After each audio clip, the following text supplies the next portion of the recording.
This program contains subject matter and language that may be disturbing to some viewers. Viewer discretion is advised.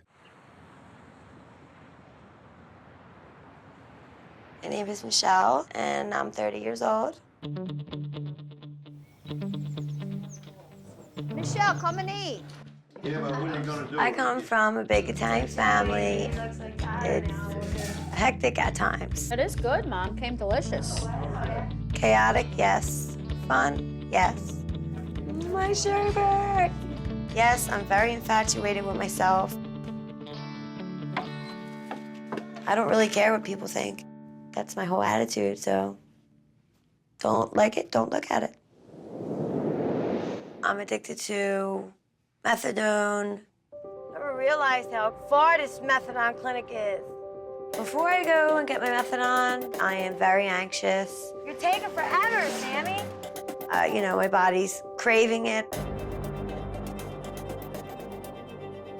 I thought that she would be on it for a little while and that she would wean herself off of it because that was the plan, but it just never happened. I don't think she can live without methadone at all.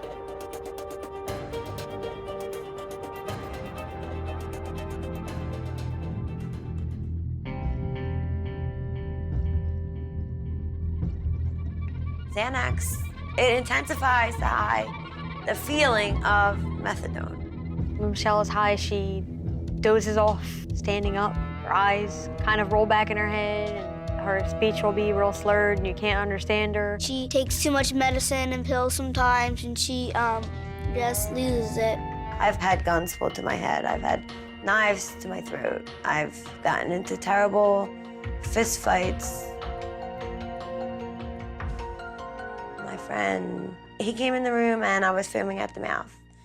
Gray, eyes rolled back in my head, no response. He was getting no response from me. I was dead.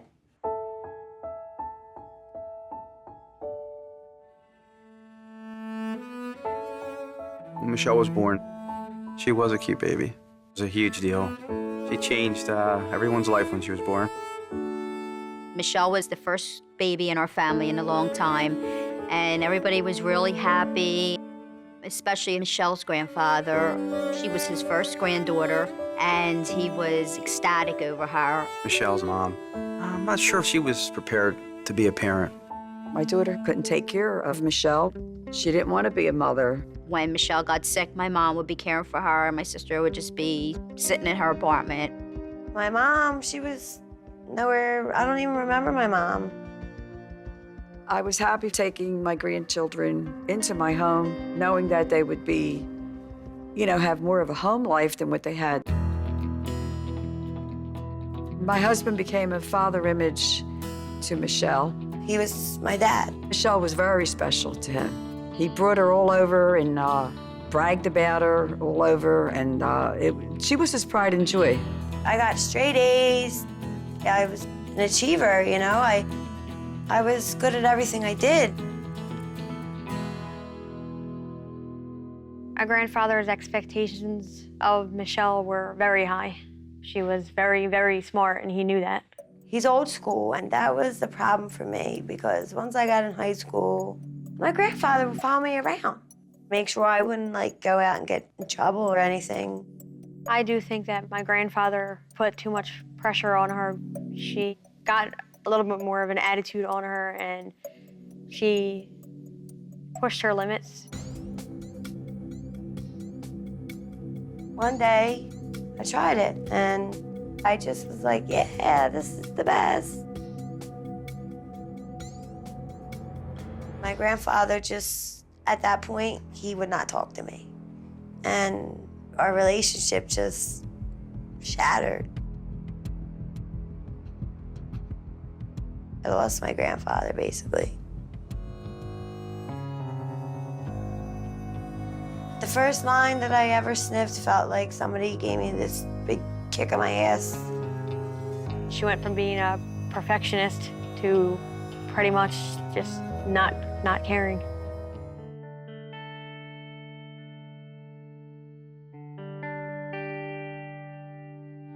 She told me, oh, you know, she was so happy. Actually, it was the happiest I ever saw in her life.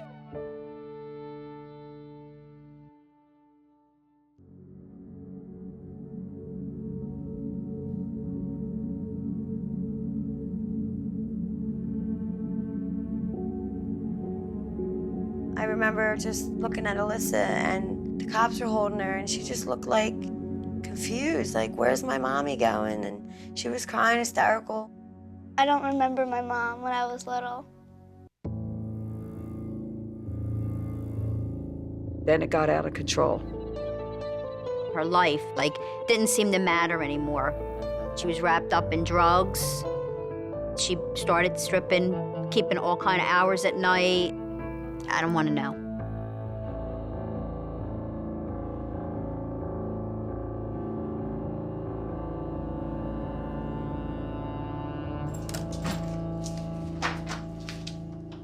She was an innocent, beautiful little girl. God gave her a beautiful body, gave her a beautiful mind. She destroyed it. She's very hurt, and it's not making her any better, but he just says it like it is, and he can't help it. I think deep down he feels somewhat responsible because he was the man of the family. He was the father figure to her.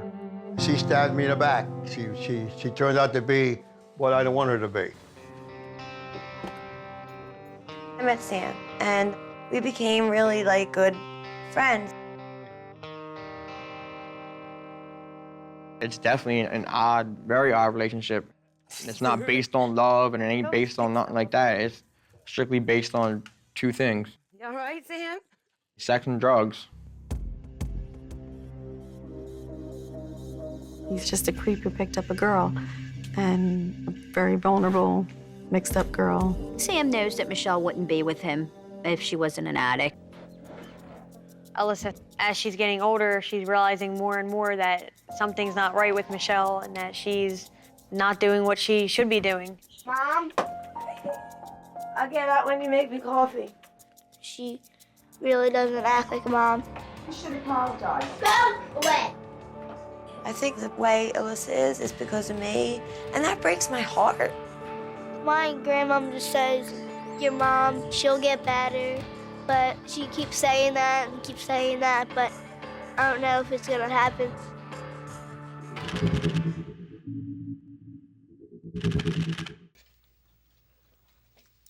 Hey, Michelle.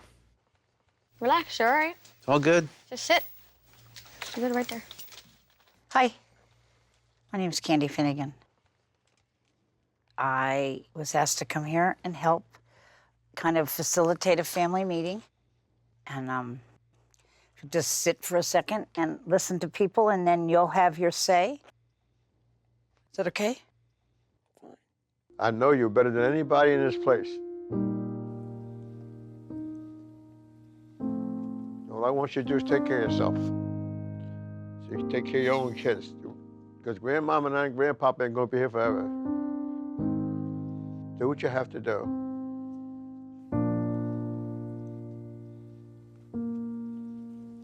Scared. Are you willing to go?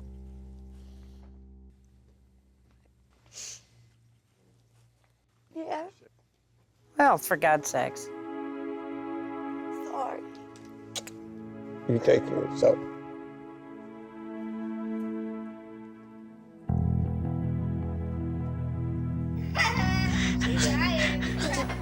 Bye.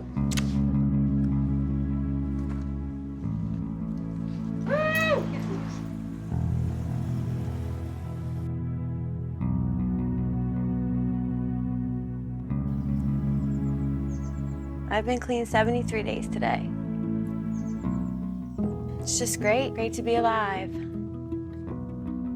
Since I've been in treatment, my whole perspective of life has changed. I can get up, start my day, have a routine and a schedule, and it's great because I need structure in my life, and now I'm beginning to develop that.